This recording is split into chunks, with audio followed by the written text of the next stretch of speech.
നമസ്കാരം. ഇന്ത്യയുടെ ഓപ്പറേഷൻ സിന്ദൂർ സൈനിക നടപടിക്കെതിരെ പ്രതികരണവുമായി പാക് പ്രധാനമന്ത്രി ഷഹബാസ് ഷെരീഫ്. ഇന്ത്യയുടെ മിസൈൽ ആക്രമണങ്ങൾക്ക് പാകിസ്ഥാൻ ശക്തമായി തിരിച്ചടി നൽകുമെന്നും രാജ്യത്തെ സംരക്ഷിക്കാനായി എല്ലാ നടപടികളും സ്വീകരിക്കുമെന്നും പ്രധാനമന്ത്രി പറഞ്ഞു. നേരത്തെ പാക് ദേശീയ അസംബ്ലിയിലും പ്രകോപനപരമായ പ്രതികരണം പാക് പ്രധാനമന്ത്രി നടത്തിയിരുന്നു. ഇന്ത്യയുടെ ആക്രമണത്തെ ഭയന്ന് ലാഹോർ, ഇസ്ലാമാബാദ്, കറാച്ചി എന്നിവിടങ്ങളിൽ ജാഗ്രതാ നിർദ്ദേശം നൽകിയിട്ടുണ്ട്.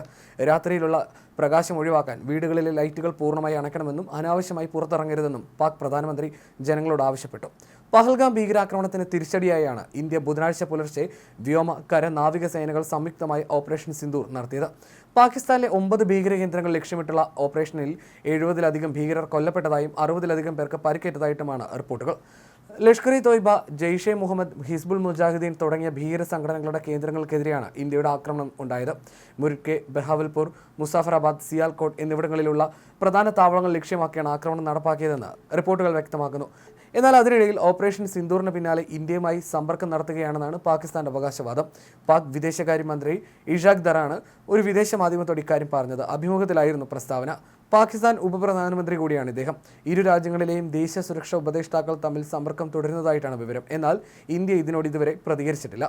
അതേസമയം പാകിസ്ഥാന്റെ ഭാഗത്തു നിന്ന് ജമ്മു കാശ്മീരിലെ അതിർത്തി മേഖലയിൽ ആക്രമണം തുടരുകയുമാണ്.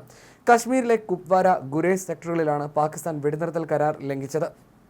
അതേസമയം ഇന്ത്യക്കെതിരെ തിരിച്ചടിക്കാൻ പാക് പ്രധാനമന്ത്രി ഷഹബാസ് ഷെരീഫ് സൈന്യത്തിന് പച്ചക്കൊടി കാട്ടിയതോടെ കശ്മീർ അതിർത്തിക്കടുത്തേക്ക് യുദ്ധ ടാങ്കുകൾ നീങ്ങി തുടങ്ങിയതായി ഡെയിലി മെയിൽ റിപ്പോർട്ട് ചെയ്യുന്നു.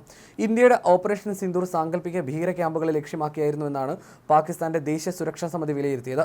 അതിർത്തിക്കടുത്ത് താമസിക്കുന്നവരെല്ലാം ഒഴിഞ്ഞുപോയി. പാകിസ്ഥാനിലെയും പാക് അധീന കശ്മീരിലെയും ഭീകര ക്യാമ്പുകൾ മാത്രമാണ് ഓപ്പറേഷൻ സിന്ദൂറിൽ ലക്ഷ്യം വെച്ചതെന്നും സാധാരണക്കാരെ ലാക്കാക്കിയിട്ടില്ലെന്നും ഇന്ത്യ ഔദ്യോഗികമായി വ്യക്തമാക്കിയെങ്കിലും അതൊന്നും വകവെക്കാതെ പാകിസ്ഥാൻ കടുത്ത ഷെല്ലാക്രമണം തുടരുകയാണ്. ജമ്മു കാശ്മീരിലെ അതിർത്തി പ്രദേശങ്ങളിൽ താമസിക്കുന്നവരെ സുരക്ഷിത സ്ഥാനങ്ങളിലേക്ക് മാറ്റാൻ കേന്ദ്ര ആഭ്യന്തരമന്ത്രി അമിത്ഷാ നിർദ്ദേശം നൽകി കഴിഞ്ഞു.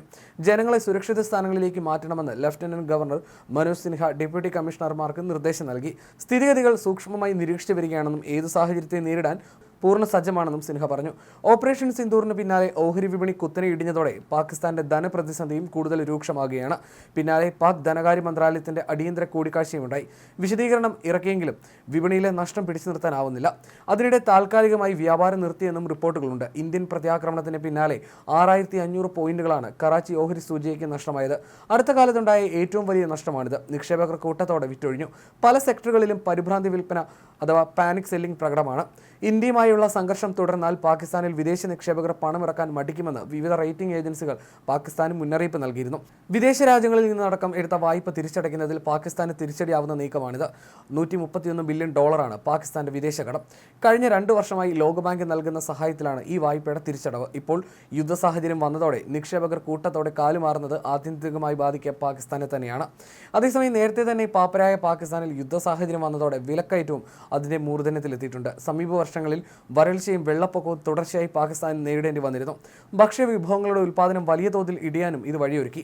പഹൽഗാം ആക്രമണത്തിന് പിന്നാലെ ഇന്ത്യ അട്ടാരി ചെക്ക് പോസ്റ്റ് അടച്ചതോടെ ഭക്ഷ്യവസ്തുക്കളുടെ വില വലിയ തോതിൽ ഉയർന്നിരുന്നു. 1 കിലോ കോഴിയിറച്ചിക്ക് ഒരു മാസം മുമ്പ് ഇസ്ലാമാബാദിലെ വില $900 മുതൽ $1200 വരെയാണ്. പാലിന് വില ലിറ്ററിന് $180 വരെയുമാണ്.